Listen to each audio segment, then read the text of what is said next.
Welcome back to my YouTube channel. This is Nursing with Annie YouTube channel where I film content about nursing, health, lifestyle.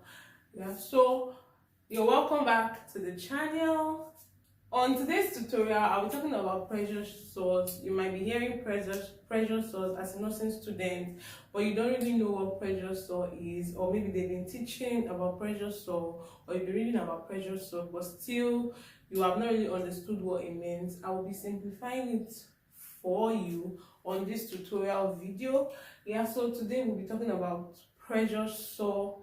If this is a video you're interested in, sit back, relax, and enjoy.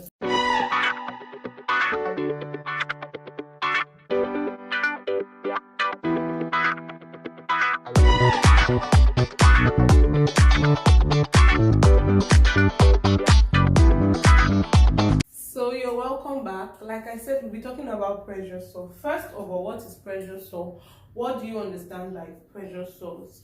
Pressure sores are DEBICUTUS ulcers that occur on the skin, and the reason is because why this occurs on the skin is because it is due to compression of the flesh over a bony prominence. This is what causes pressure sore. It's when it happens, the part of the skin where it happens become ulcerated. That is why I said it is a DEBICUTUS ulcer that arises due to compression of the flesh over a bony prominence. Where there is a bony prominence, it could be on the elbow. Where there is a bony prominence, it might be on the ankle, at the back of the head, the sacrum, the shoulder blades. Wherever there's a bony prominence, when there's a compression of the flesh on that bony prominence, it can lead to pressure ulcer. Now, what are the parts of the body that are prone to pressure ulcer? What are the parts of the body that can actually, that are prone to pressure ulcer? Like I said, the elbow is part of it because there's a bone. This area is bony, and there's flesh covering it. So this area is prone to pressure ulcer. The back of the head is prone to pressure ulcer. The back of the ears is prone to pressure ulcer. The medial and the lateral part of the ankle, if you know where your ankle is, the medial and the lateral part are prone to pressure ulcer. The ischial tuberosity is prone to pressure ulcer. The sacrum is prone to pressure ulcer. Anywhere at all that there's a bony prominence and there's a flesh covering it, it is prone to pressure ulcer. The shoulder blades are prone to pressure ulcer also. What are the factors that are required for pressure ulcer to occur? First of all, there needs to be pressure. From the name pressure ulcer, there needs to be pressure. There have to be pressure on a particular area before pressure ulcer can occur. And this could be due to the person's own weight.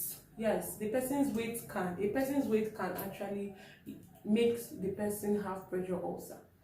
The person's weight, lying too long on a particular area, for people who cannot move, for people who are not ambulatory, for patients who have paralysis. Yes, lying too long in one direction can cause pressure ulcer. Paralyzed limbs also can cause pressure ulcer. When one is paralyzed due to paralysis, the pressure due to this person is going to be staying on one spot for a long time can also lead to pressure ulcer. Too tight splints or bandages. When the aspect of fractures, when the bandage when the bandage that has been applied on this, maybe a broken bone or dislocation, if it is too tight, or the splint, if it is too tight, it can cause pressure, which can lead to pressure ulcer. Another factor that is required for pressure sore or pressure ulcer to occur is friction. When you know what friction is, when two surfaces meet, friction occurs. So in this case, when there is wrinkles or crumbs on the bed, for example, a patient's bed, if there are wrinkles or crumbs and this patient lies on the bed, this patient is lying against that wrinkles, the patient is lying against the crumbs. So there will be friction between the two surfaces, between the patient and wrinkles or the crumbs on the bed. And due to this friction, it can cause pressure ulcer on the particular area of the skin that is actually touching or in contact with the wrinkles or the crumbs. noise. Another thing is use of cracked bedpan.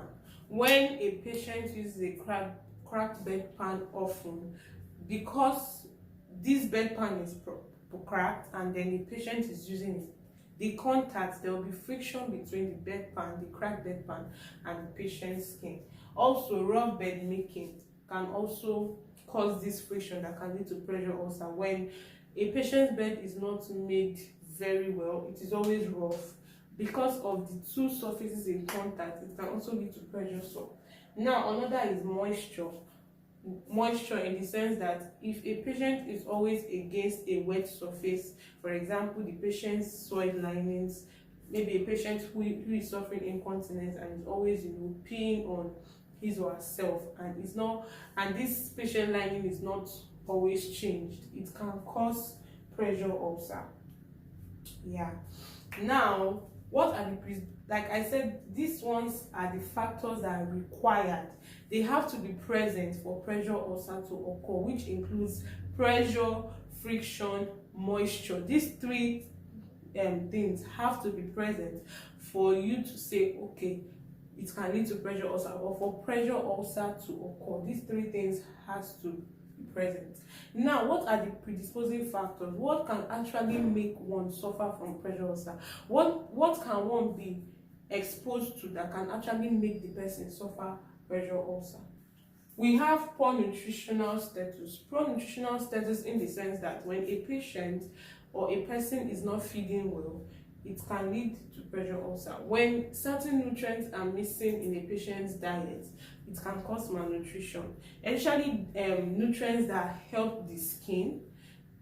Especially nutrients that help the skin. If it is not present in a patient or a person's nutritional diet, it can lead to pressure ulcer. Just imagine when one is only eating carbohydrates.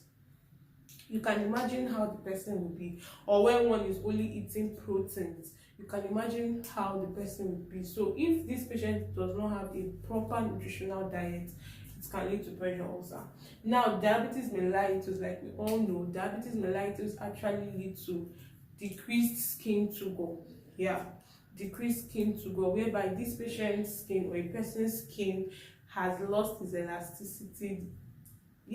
So it can lead to pressure ulcer, especially if this patient is not always ambulatory, or this patient's position is not always done frequently. It can lead to pressure ulcer. And again, for diabetes mellitus, people who suffer from DM actually suffer from poor wound healing, especially when they have a cut or a scratch. They suffer from poor wound healing, and you know what that means. Another predisposing factor is paralysis. Paralysis in the sense that one is paralyzed and is not able to move from one place to another. It can lead to pressure sore. Incontinent patients who suffer from actually urinating in a proper way. They always pass urine without them even knowing. They are not able to control the way they urinate, and then they end up urinating on their body, on the bed. Like I said, moisture is a factor. So in this case, moisture is what will actually lead to pressure sore. Now, we have very emaciated patients who are very, very emaciated due to poor nutritional diet, due to inability to eat, due to lack of appetite. Maybe the patient is suffering from one disease or the other. It can also lead to pressure ulcer because the bony prominence are now very, very visible, and they are very, very, I don't know how to explain it. Like I say, they are now very, very prominent. Yes, just imagine when someone is emaciated, you begin to see the bones of this person. The bones of this person become very prominent, and you can imagine what it means. Now, we have very edematous patients. Or obese patients who are very fat, who are very edematous, or who suffer from edema. It can also predispose this patient or this person to pressure sore. Reason is because this patient is very fat, or this patient has edema, and then friction will occur in this case. Now, we have fractures in the sense that a person or a patient is suffering from fractures. That is a break in the continuity of a bone. The patient may not be able to move from one place to the other, or it could be due to tight splints, tight bandages. Now we have anemia and poor hygiene. If a patient or a person is suffering from anemia or poor hygiene, it can also lead to pressure sore. Now, how do we prevent pressure sore? Like, as a nurse in a hospital setting, you see a patient already suffering from pressure sore. How can you prevent more damage? Or you've seen people who are predisposed to pressure sore. You've seen patients who are in either of these categories, maybe a patient who is suffering from poor nutritional status, a diabetes patient, or a paralyzed patient, or you're with an incontinent patient, an emaciated patient, a very edematous or obese patient, a patient who has fracture, a patient who is suffering from anemia, or a patient who does not exhibit proper hygiene, good hygiene. How do you prevent this pressure sore? How do you prevent this patient from suffering from pressure sore? Or maybe a patient already has it. How do you prevent further damage? Number one is inspection. When I mean inspection, when you are taking care of a patient who is predisposed to this or who already has this, you have to be very observant as a nurse that you are. You have to inspect this patient whenever you are with this patient. Inspect for the part of the body that are liable to pressure sore. You inspect the head, inspect the shoulder, inspect the elbows, the ankle, the gluteal area. Inspect every part of the body that are liable to pressure sore. Yes, it's very important, so that you will know if there is one that is beginning to show signs and symptoms, or if there is any part of the body that is already becoming reddish, swollen, a part of the body that is already exhibiting the signs and symptoms of inflammation. Signs and symptoms of inflammation includes tubal. Okay, you might not understand that. It includes swelling, redness, discoloration, pain, so you have to be very observant by inspecting. Now, positioning is another thing. You position this patient by turning this patient on the bed frequently, turning the different parts of the body in different position. We have different positions in nursing. You make use of those positions just to make sure that this patient is not on one position for a very long time. Another thing is careful removal of bedpans. When you are serving bedpans, make sure that these bedpans are not cracked. Make sure they are good and it can be used by the patient. Also, make sure that when you are removing the bedpans from under the patient buttocks, you do that carefully, not doing it in a way that will affect the patient or make the patient injure. Then, short fingers by nurse and that is trimming your fingers. As a nurse, you have to trim your fingers, make them short. As a nurse, you're not supposed to carry long nails at all when dealing with a patient.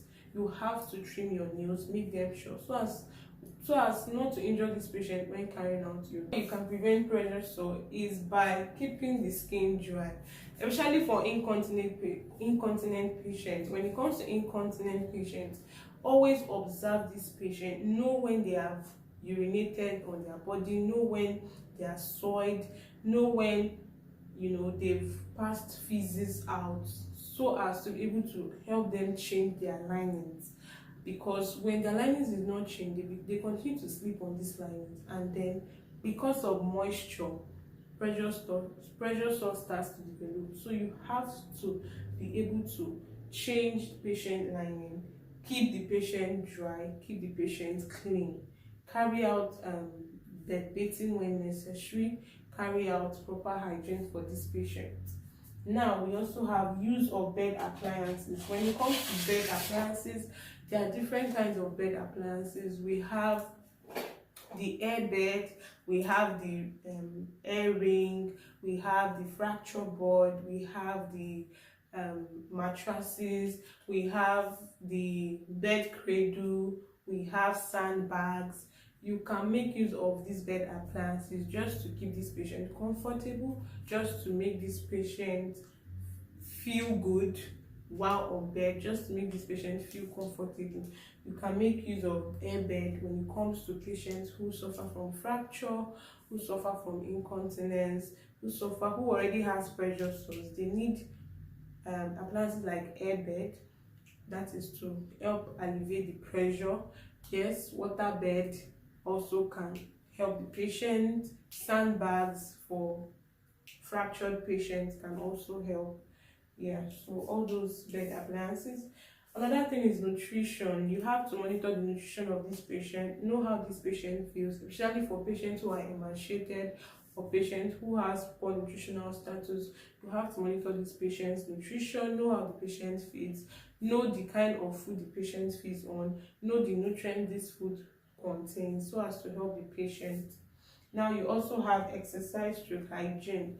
For patients who cannot walk and maybe they are recovering, especially for patients who has fracture, if they are in the recovery stage, you can help them carry out passive and active exercise, help them walk around the ward, help them, carry out exercises in one way or the other, just so they can move their bodies and not stay in one position for a very long time.